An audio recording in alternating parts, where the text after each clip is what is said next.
Stocks, bonds, ETFs, straight out of downtown Chicago. This is Zacks Market Edge.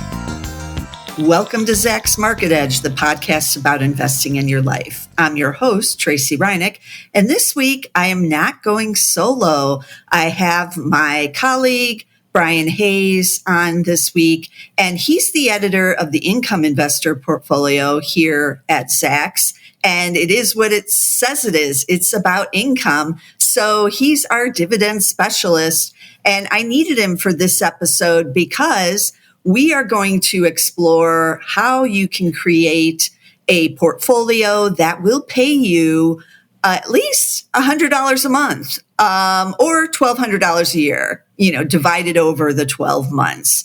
And at first, when I was thinking about doing this episode, I thought, maybe I should make it a higher amount. Maybe I should make it $500 a month because $100 a month sounds kind of lame, right? Like I want my passive income. I want to get something coming in, but $100, that's not so great. But then when I started looking around at what it would take to actually get $500 a month, how much money I would have to invest to get that kind of yield, to get me that amount of money, I thought, let's start on the easier end of things. Let's start at $100 or $1,200 a year and see what it takes to actually create a portfolio to get that amount of money. And it turned out it wasn't as lame as I thought. So I invited Brian on board so that we can discuss everything that's going on with dividend stocks. And I also wanted to let everyone know who's listening or watching that this show isn't really about how to maximize your income. So we're not focusing on, the types of stocks where you would get 7, 8, 9% on your yield, but we're just trying to get some growth with that dividend to try to make $1,200 a year. And so keep that in mind. Also, I know some of you out there are thinking, well, I could just put this money into a CD and I could get 5% there and generate the $1,200. You could, but then you're not owning any stocks. So this show is devoted to how to own stocks that are going to pay you this kind of passive income. And don't forget that comes with the risks of those stocks can go up, those stocks can go down. And so your principal could vary in there, unlike if you bought a CD where your principal is your principal and it's not going anywhere as it generates. So keep those things in mind. But welcome, Brian. Welcome to the show. Thank you, Tracy, and thanks for having me back on. Always great to be here. I just want to touch on the Income Investor Service because, like you said, for income investors, it can be when you see high dividend yields, it can be enticing to put your money in there, but a lot of times high dividend yields can be a red flag. They might seem attractive, but you have to be really careful because typically when a yield is high, there's usually a good reason. Stocks yield might be high because business weakness is weighing down the company's share price. And in that case, the company's challenges may even cause it to go lower or stop its dividend payments.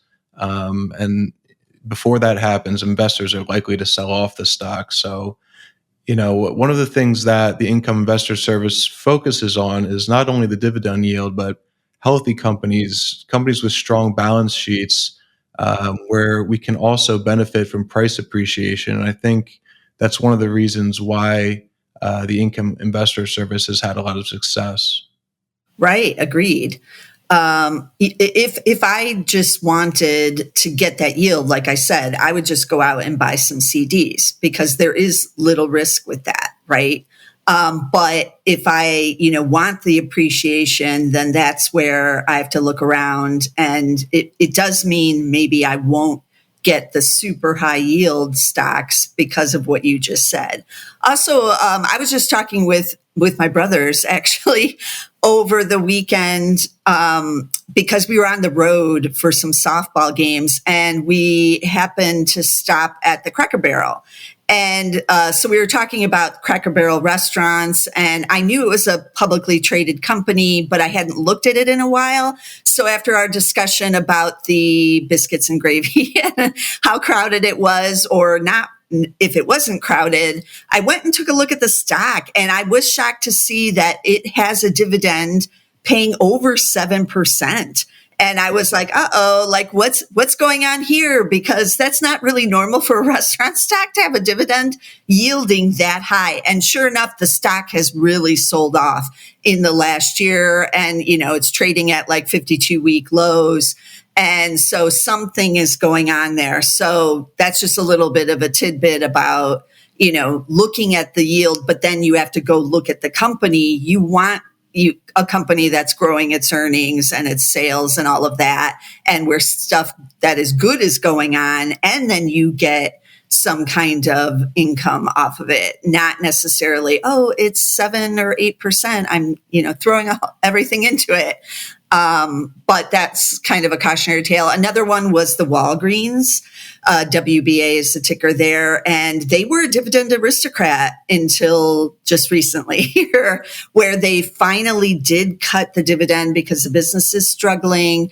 And that had a yield, I think it was over 8% before they ended up cutting that down significantly. So keep those things in mind. And like I said, we're not covering any stocks that pay even over 6% on this episode, because we do want to get some good yield, but maybe some upside to the stock too when we're trying to get our $1,200. But also, we want to grow it. We want to grow our investment. So keep those things in mind.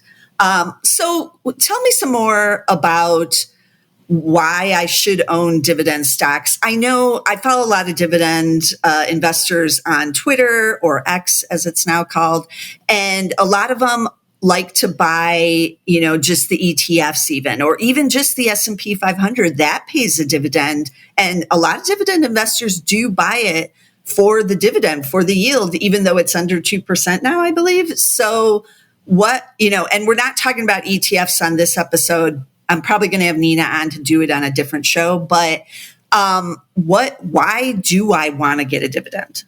Yeah, sure. So dividends represent the distribution of corporate profits to shareholders, and it's based upon the number of shares held in the company. So companies that generate enough free cash flow to pay and increase dividends with consistency tend to be stable businesses, and the positive impact that stems from quarterly cash payments becomes more valuable as investors seek to reduce risk. So, given an uncertain economic environment like we saw in 2022 with the bear market, the demand for near-term and predictable cash flows increases.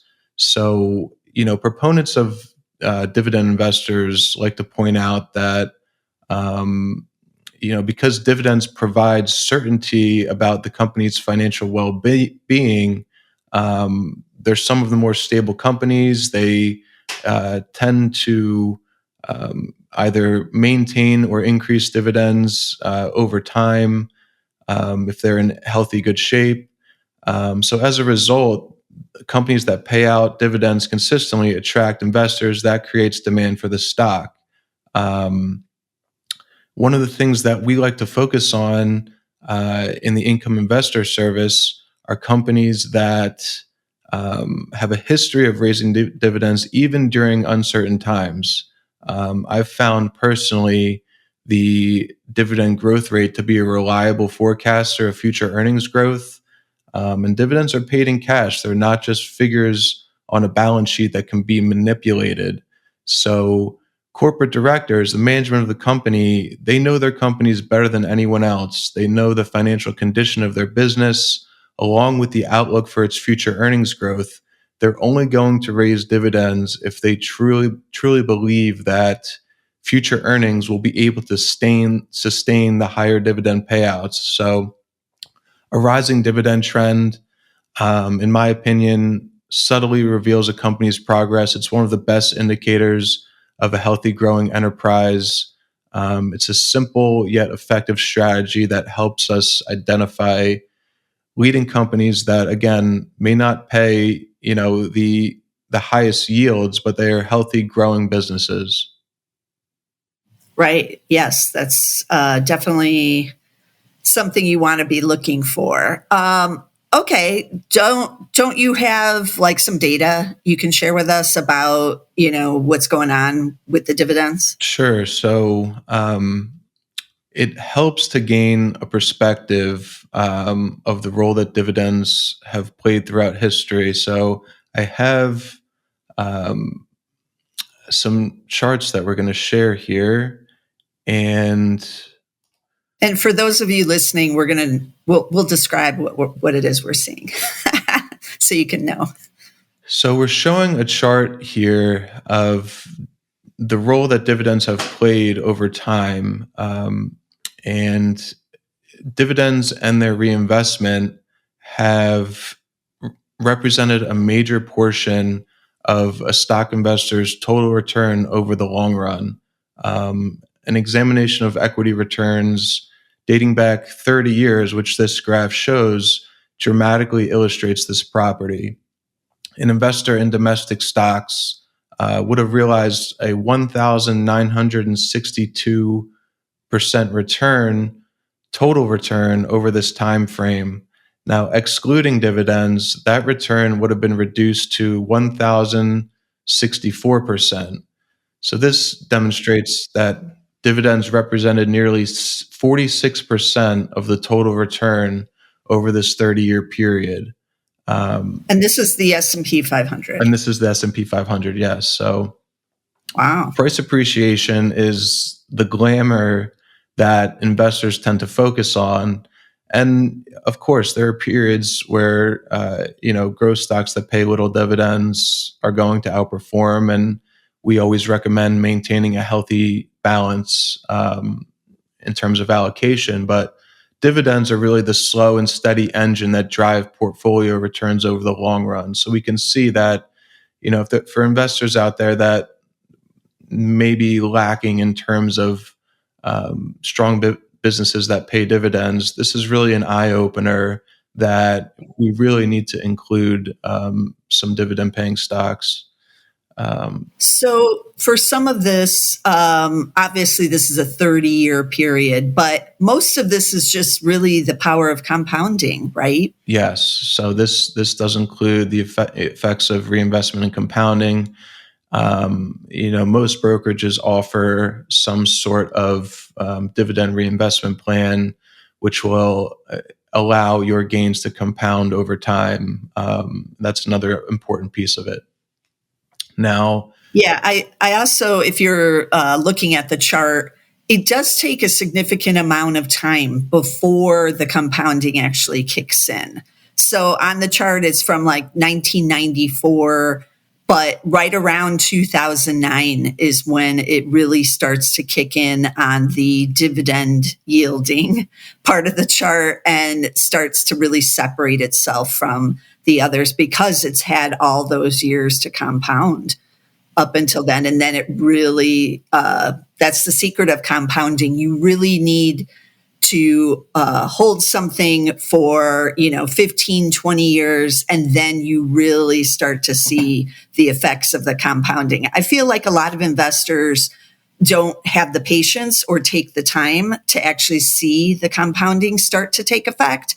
I do think you can start to kind of see it depending on how big the yield is by about the fifth year, but very few will stick around 15, 20 years to actually get this kind of chart, but we should be. We should be sticking around. Exactly. And I think that's the point. Investing is a long-term game, and it can be very difficult to hold on to a certain stock whereby that it's a good business, but if the market's falling, or we're in a bear market or a severe correction, it can be very difficult watching a gain turn into a loss, or a very large gain and turn into a small gain. But history has shown us that a steady hand in those tough times will bring us good fortune later on. So again, dividend investing, very important piece of the puzzle. The next chart I have here illustrates the importance of dividend growth rather than a current yield that's relatively high. The actual dividend yield is not necessarily as important as the growth rate of dividend increases. So we're showing an example here, a stock that's paying just a 2% dividend yield, yet increases that dividend an average of 20% a year. Over the course of 10 years, will be yielding 10.3% on the original investment. So that's a 415% total increase in yield. And again, this is due to the magic of compounding. It's a good example that shows why viewing a company's dividend growth rate is important. And you can see that in the other example here, a 5% yield, 5% dividend growth after 10 years will be yielding just 7.7%. So again, a big reason why I like to focus on the dividend growth rate as opposed to just the current yield itself.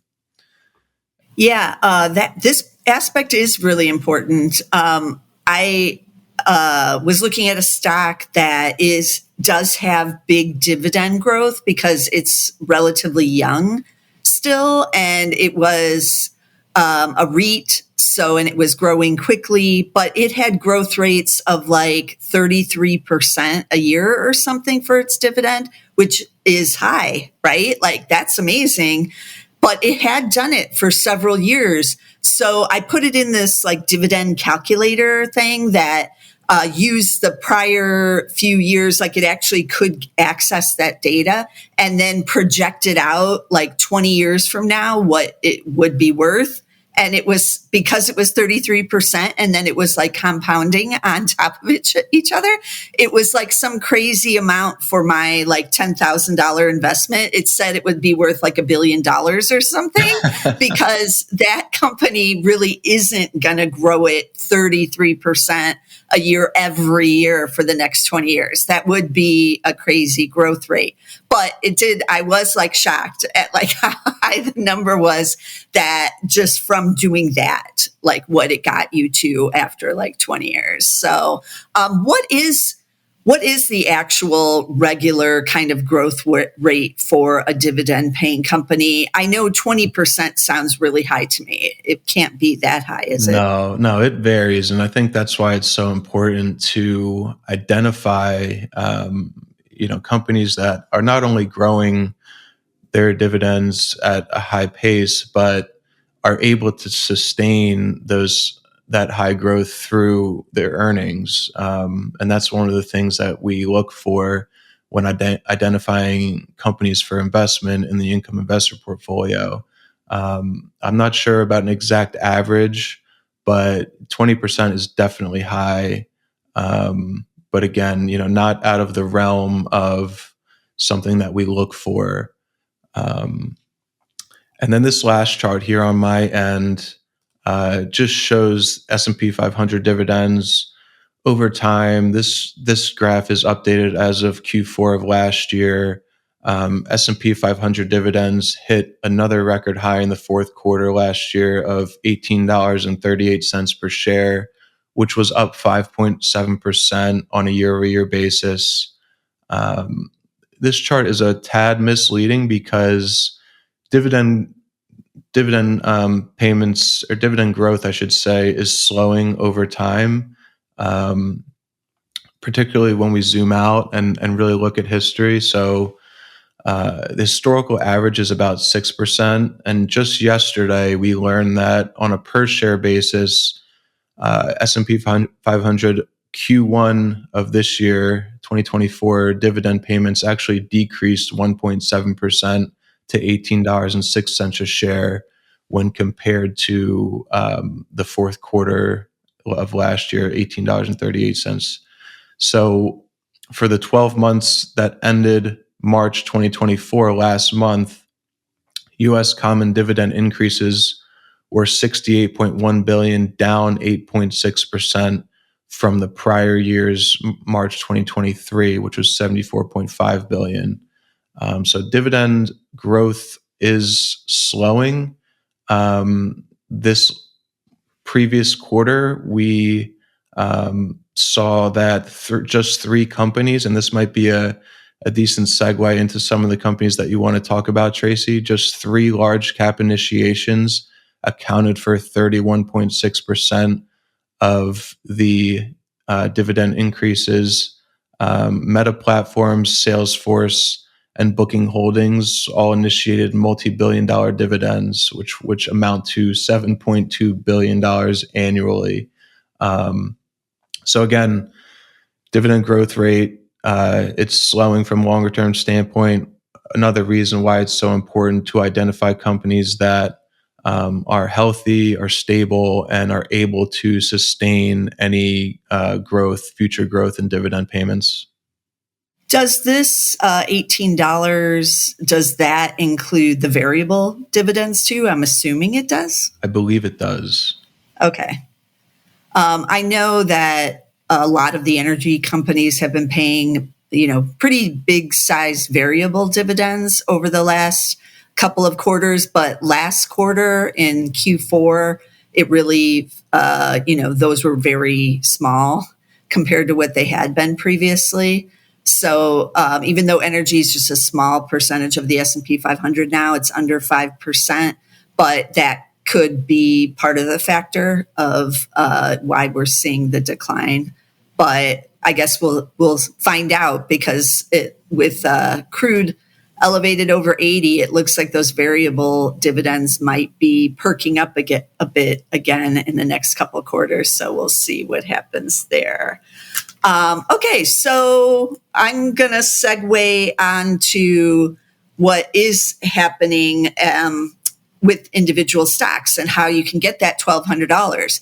Now, we could just say, oh, let's just buy one stock and we can get the $1,200, because I did figure out for some of these stocks we're going to talk about how much money you'd have to buy, how many shares in order to make it equal the $1,200 for the year. And obviously it all depends on the yield, right? But let's start off with, I did want to look at Meta, because I was surprised when they announced the dividend, because it's always kind of been the kiss of death for a lot of growth stocks to pay a dividend. It means, you're getting old, you're getting stodgy, and now you're giving back to shareholders. It's one thing to do the buybacks, but to actually pay the dividend is like a whole different thing. But let's talk about Meta Platforms, ticker Meta.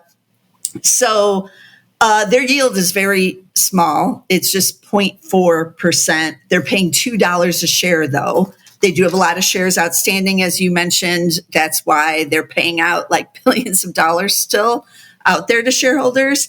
But at that low of a yield, in order to get $1,200 a year for, if I just own Meta, I would have to own 600 shares. It's trading around $494 a share when we were recording this. And so I would have to buy $296,412 worth of Meta. So that's pretty extreme to get my $1,200. So Meta, while it does pay the dividend, I feel like it can be part of this portfolio for sure, because I might be buying it to get the growth side of things, but it would have to be a pretty small position in my overall portfolio. Right. So again, that balance between price appreciation and dividend income, we want to try to take advantage of both, but having Meta in there is certainly something that we should consider. Yeah. Year to date, the shares are up 39%, and 2 years, they're now up 119%. So this is the reason we want to own these types of stocks instead of just putting the money into the CD to get our $1,200, because I am looking for some kind of growth in my underlying investment. So, of course, past returns are never, indicative of the future, but Meta has been on quite a run here. So But that's not a normal dividend stock. I don't see many of the dividend investors I follow on Twitter talking about Meta because of the reasons we just stated. It does have the low yield, and you need an incredible position to actually generate a lot of income off of it. But what about the banks? This used to be the area where you did go to get your dividend income. A lot of dividends cut after the Great Recession. The Fed didn't allow them to pay out the dividends. Then they allowed them again. So now they're paying them again. Then we had the banking crisis last year. So a lot of the bank stocks crashed down. And now the yields are looking really good with a lot of banks. And even on those regionals, some of my favorite regionals, one of them is Key Corp, ticker KEY for that one. They're in Cleveland. And over the last 2 years, these shares are down about 30%. So that's reflecting what happened last year. Nobody wanted to own these regional banks. Year to date, they're up about 6%, but Key Corp is yielding 5.3% on the yield, or 82 cents is what they're paying out per share. So I did my little calculations to figure out if we only owned a Key Corp, which I don't recommend just buying one stock to get the $1,200. But if you did that, you would have to own 1,463 shares, and it would cost you $22,375. That's a lot less than, $296,000 on the Meta. But what do you think about the banks here?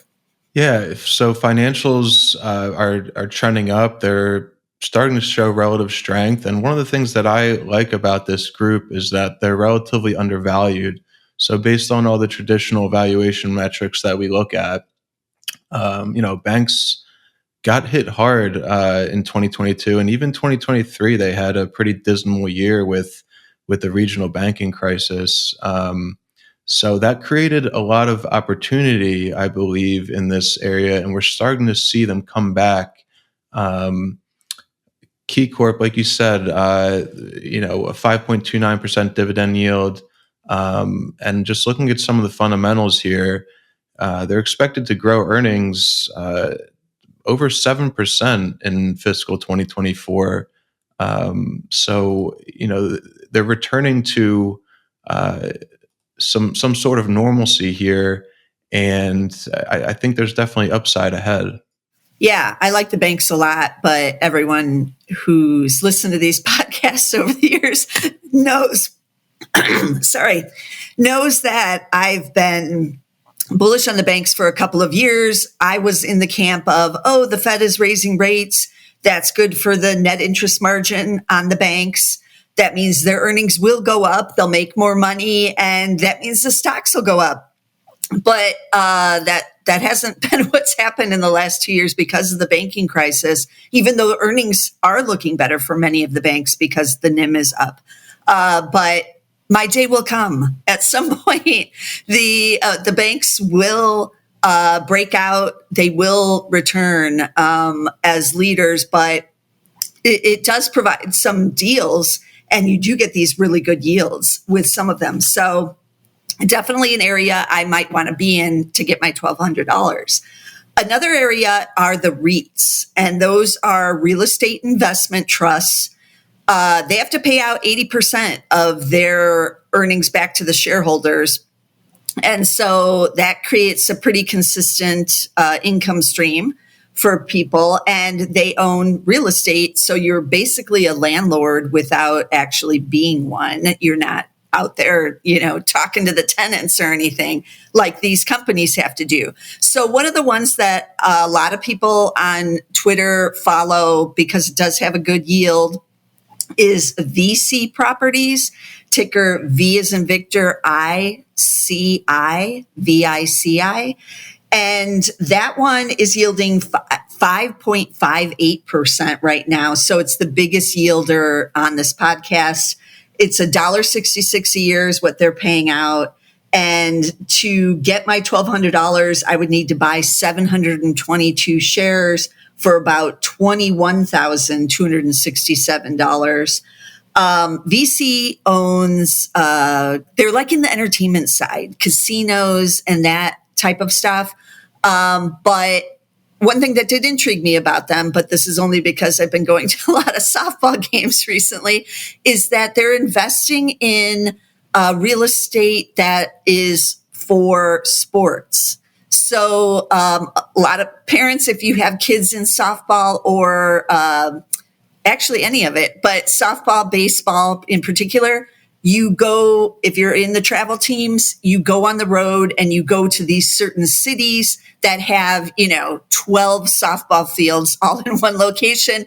There's a huge weekend tournament there. Everybody's staying at the local hotels. You're buying stuff at the concession stands at these parks. And this has become kind of a thing. And VC recently invested in one of these near Kansas City. Many of us, again, who traveled around in the Midwest part of the country know the Midwest cities like St. Louis and Kansas City, also Denver, Indianapolis, are popular because you can get there from a lot of locations in the middle part of the country. I'm sure these same kind of big event spaces for sports, for, this is like kids sports, teens, that those exist on both coasts as well. But they do tout that they're in the middle part of the country, so it makes it easier to get to, say, to Kansas City. But they're also building a Margaritaville resort hotel with this complex. So VC is a partner in this.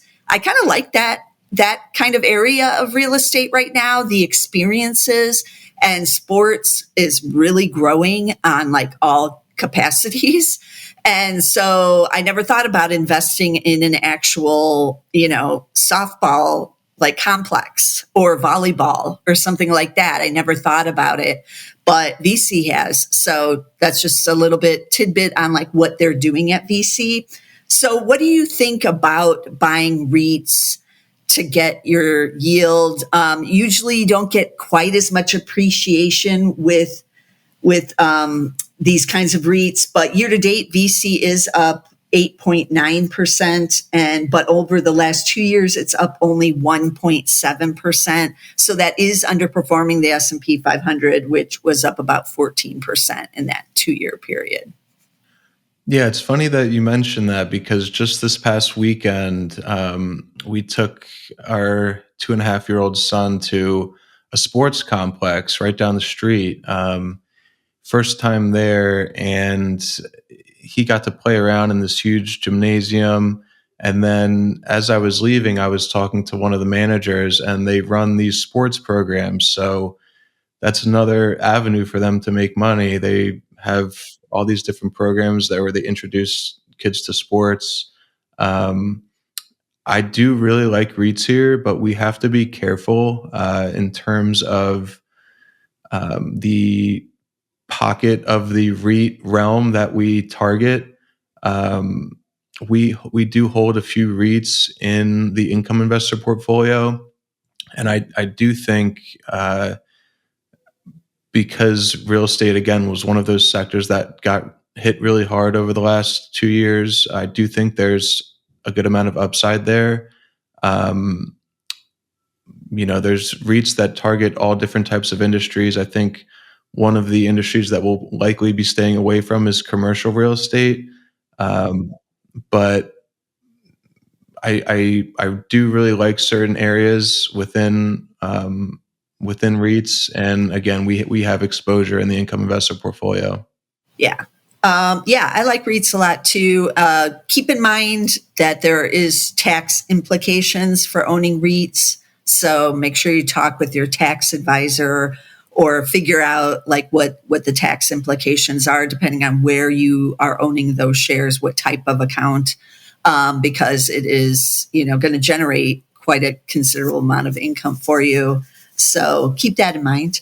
Okay, so what about the energy side? We mentioned it briefly. I talked about how some of those variables are on the rise, but you can't count on the variable for us to get our 1,200. So for me, if I know I'm trying to get to that 1,200, I need to own the big oils because they have consistently both paid that dividend and raised it over many decades here. I think both of the big oils are dividend aristocrats, but I didn't look it up. I think Exxon is, ticker XOM, and that's the one I wanted to talk about. They are paying quite a nice yield still. It's 3.25% or $3.80 a share. You would need 315 shares to get your $1,200 or $37,443 if you wanted to just own the one stock, which I don't recommend. But if that's how you're getting the $1,200, you would get it by investing about $37,000 into Exxon.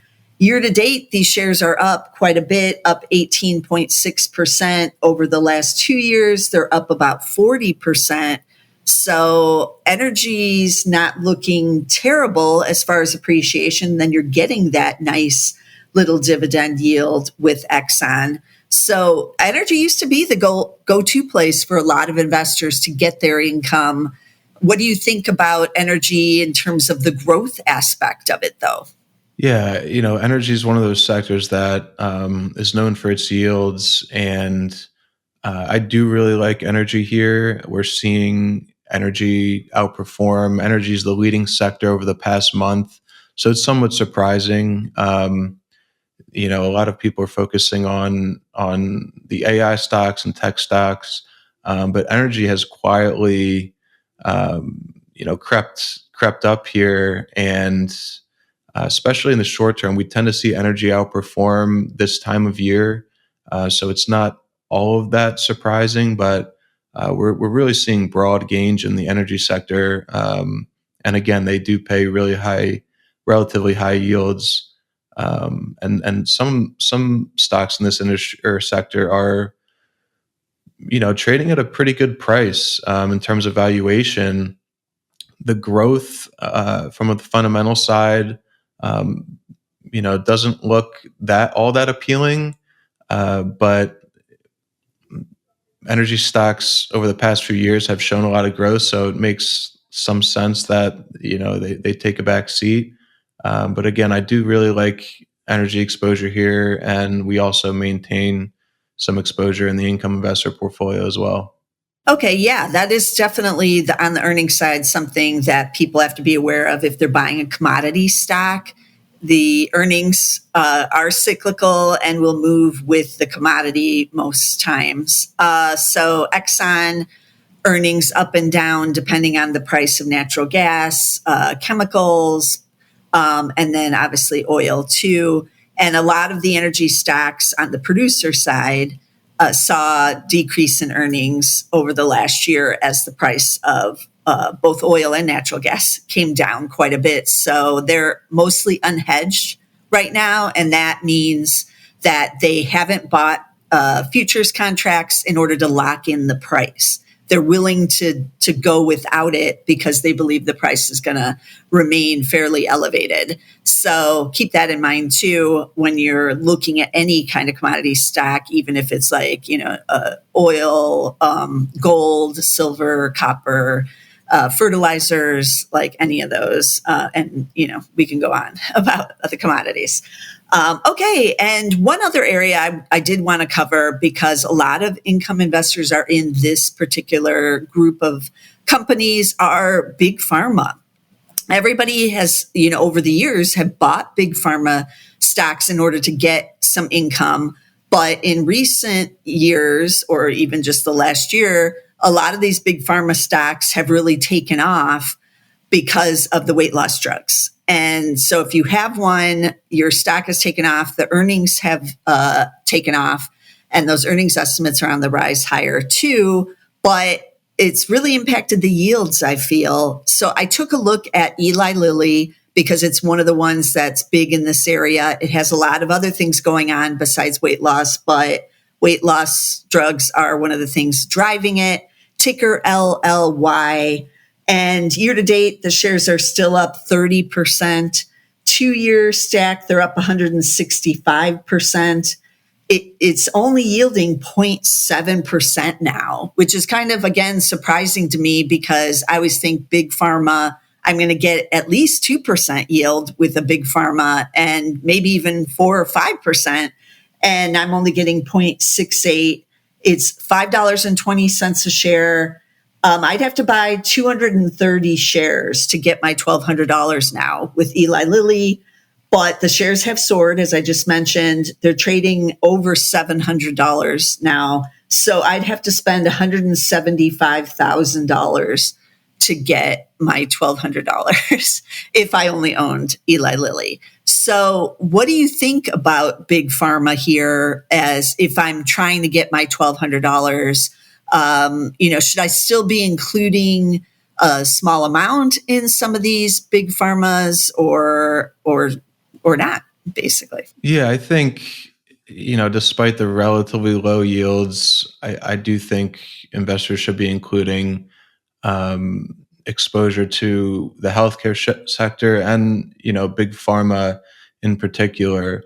The growth is there. Just looking again at the fundamentals here, Eli Lilly projected to grow earnings in fiscal 2024 96.5%.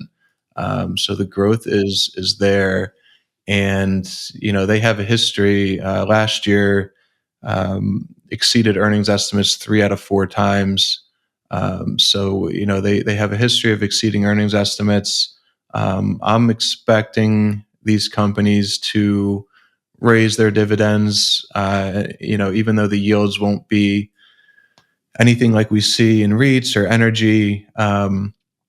As these companies continue to make more money, they'll likely increase their dividends. And I do think investors, particularly if they have exposure to some of the higher yielding sectors, should also include healthcare and in particular big pharma.